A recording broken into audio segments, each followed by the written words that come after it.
Matt Lenihan Boxing Social in association with Forged Irish Stout, Empire Fight Store, freebets.com. We're here, George Groves.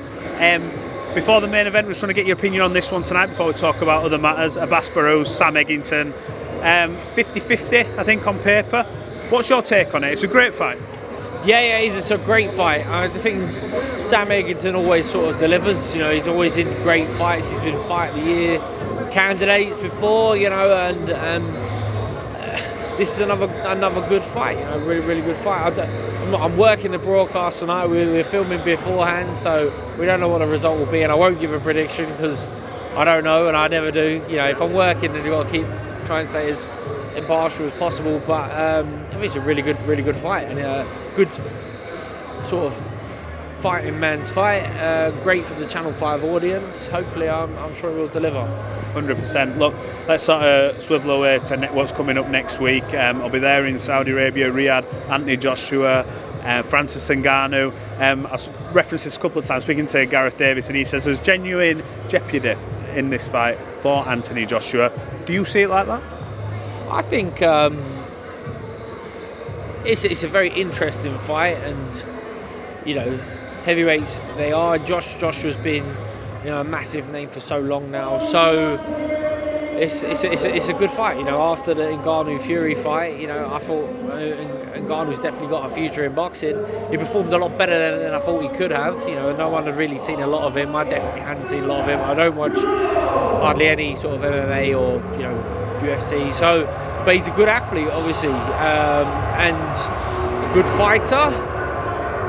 Whether he's a good boxer or not, you know, that still remains to be seen. I think that the performance might have been slightly flattering because Fury wasn't great, but Ngannou, to his credit, held his form for 10 whole rounds, didn't gas out, you know, looks dangerous, and then we'll find out, you know, if Joshua's there and he's on it, you know, the difference between someone who's been boxing for decades and someone who's been boxing for months, you know. So we should, you know, if you live and breathe boxing, you've been in the ring, you've slipped and slid a few punches, and you've tried to sort of impart some knowledge on someone, then you'll know that it's not just clench your fist and throw it. You know, there's an awful lot of moving variables involved. You've got to spin a lot of plates to be able to box.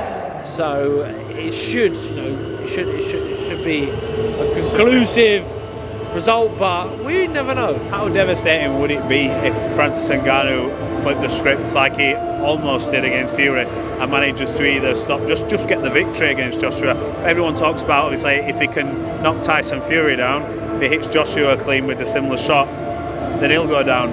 What's your take? How sort of damaging would that be if he beat Anthony Joshua? I think in some ways it might be more surprising because the surprise element as such has gone. You know, Fury just didn't look like he was at the races, looked like he was underprepared and just thought, well, I'm only fighting a non-boxer, I'll be fine, and he come on stuck. But Fury's been dropped plenty of times, and to get up off the floor to win, he was lucky that night in many people's eyes. You know, many people thought that he'd lost, but he got. Did you have it? I can't remember because I don't think I was sitting there scoring the rounds to start with because I didn't think I needed to. And then as you know, in the second half of the fight, I was thinking, oh, maybe I should have been scoring this. It felt like Ngannou had won. If I went back and watched it and scored the rounds, then maybe not. But it felt like at the end of the bell, I thought, well, Ngannou's won. Didn't for a second think he'd get the decision, of course, no. But I thought he'd won. But that means that Joshua surely cannot be taking him lightly, and boxed really well last time against Valen, you know. And then we, you know, like, people were scratching their head saying, why is he taking this Otto Valen fight? It's southpaw, he's awkward, he's tough, he's a good fighter. But he went out and dominated and destroyed him. So in that sort of form, you think you've got to make him a massive favourite against Ngannou. And if he does get beat, surely that's up there with Tyson Douglas. But then even like... Is that bigger? Well, in some ways, yes, because Tyson Douglas, you're like, Tyson was asleep at the wheel and took Douglas for granted.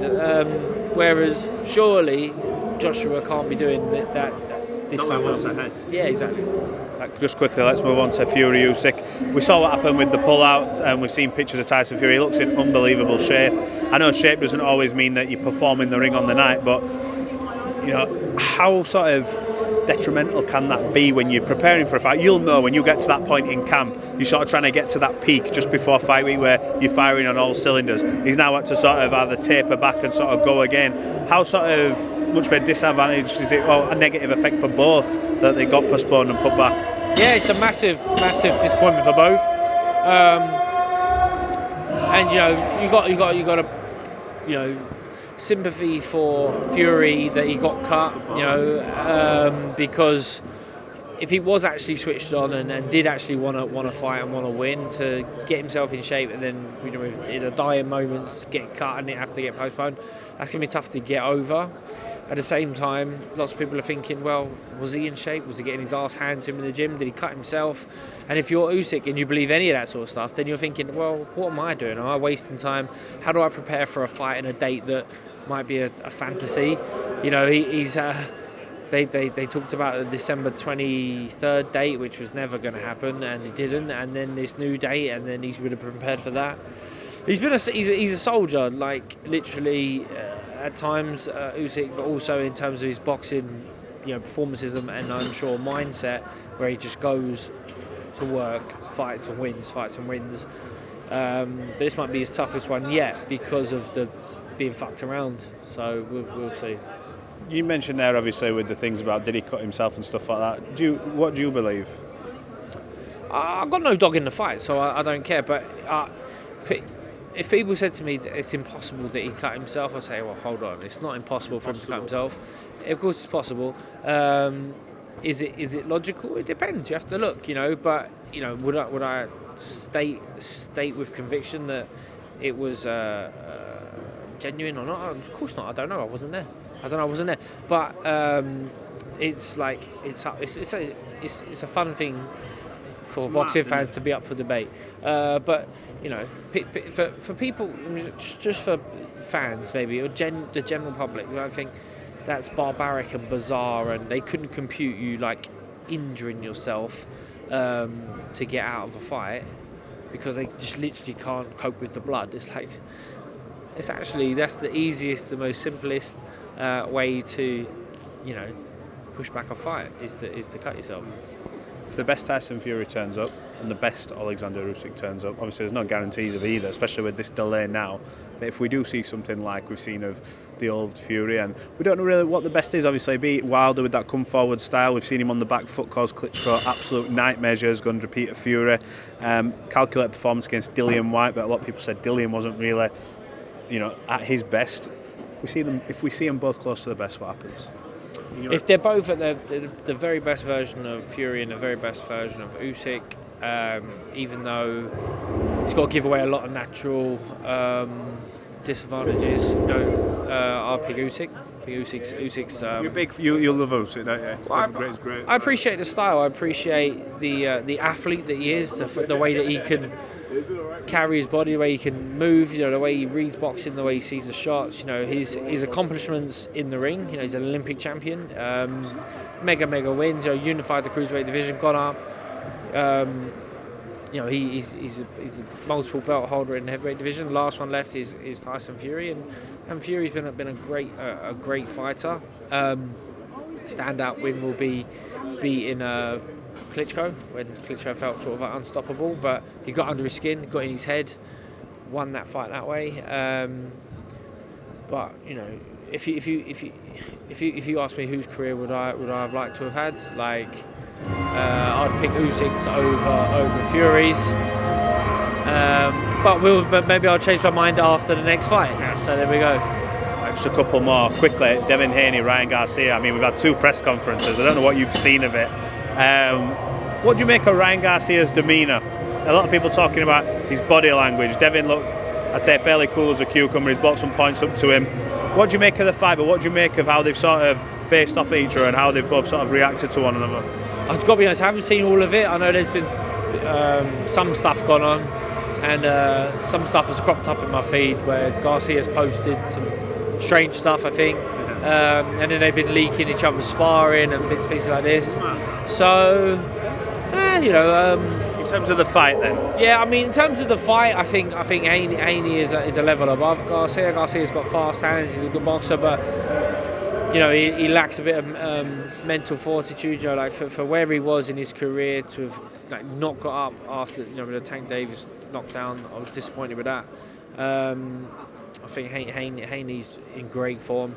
Looks like he's matured, hasn't he? The last sort of year or two, looks like a different sort of fighter, like a different sort of athlete. So I'm really looking forward to that one, though. I think it'd be good. I think Garcia's good enough box. He's certainly got fast enough hands, and he might be able to get in Haney's head. Who knows? So it's the biggest troll job ever, considering what we've seen in the press conference. yeah. So I need to get on it actually. I need to get down there and see some of it. So.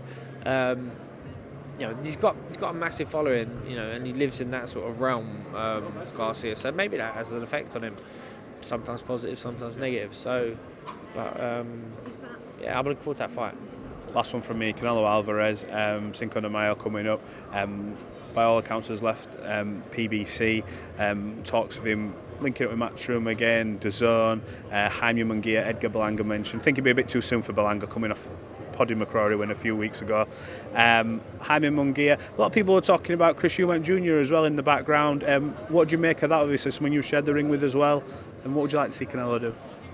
Yeah, it's a hard one for Canelo because who does he fight? You know, he probably Benavidez. Everyone wanted. Yeah, everyone wanted Benavidez, but did he not want Benavidez, or Benavidez not happen? Like, I don't know. Benavidez obviously now moving up to light heavyweight, it appears, and he's been offered a title up there. And maybe if he wasn't going to get a Canelo fight this year, he thought, well, I'm not holding out. Super middleweight is too tough. So he's moved up. But, you know, the Munguia fight, probably the one that's got going to the front, yeah. What would you like to see him do?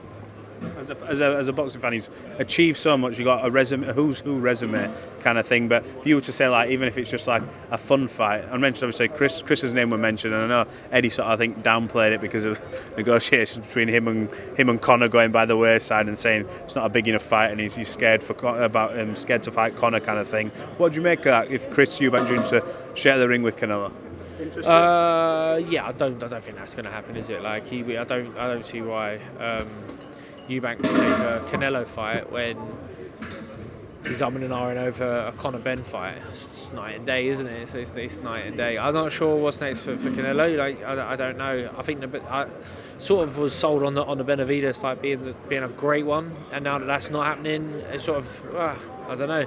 And then you have to work to these strict dates, and you know, it seems like so much of the boxing at the moment is sort of thrown together. You know, we've gone on the days where we've got like 14 weeks for a date to be announced and for us to get excited about it. You know, and so I think it's hurting. So it hurts to fight sometimes when you can't have mega fights and there's only 7 weeks to promote them. Like, because even when the fight comes around, like how long have you had your head in the game for this? Yeah. As a fighter, you want 12 weeks notice to get your head in the game for a fight. Yeah. Because you're not training hard until the signed on dotted line, tickets are on sale and the venue's booked. And if that happens 7 weeks out, it's not enough time. You mentioned there about obviously big fights. Over here, people are talking about with this Saudi money might take away from what we're going to see in the UK. We are going to see Josh Taylor and Jack Catterall. How happy are you that we're going to see that rematch? I would expect to see it a bit sooner, but we're going to see it. Spicy build-up. You glad to see it happen? Yeah, it's a great fight, I think. And it's a great build-up. These two have grown to hate each other. Like you and Carl? Maybe like me and Carl, but me and Carl, we not anymore. we got the job. We got it together real quick, didn't we? And like to Taylor's, you know, Taylor was out to try and fry bigger fish, you know, and Catterall, you know, it wasn't the same fight that me and Carl had, their fight. So, you know, it's what it is. But I'm glad it's happening. I think it's a good fight. I'd like to see if it's any different, you know. How does Catterall approach this one? Does Taylor approach this one? Surprised at the weight at all that Taylor was talking about welterweight, but he said no, we'll do it at 140. What we had it before.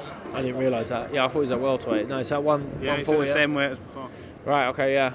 He looks. He's a big dude. Taylor. He's been big for a while, and I think he was struggling with the weight, and I thought that was, you know, some of the reasons why he was a bit flat at the odd time. So, shocked for that, but maybe. It's out of his hands, is what it had to be. George, thank you for your time. I appreciate it. Thanks for catching up.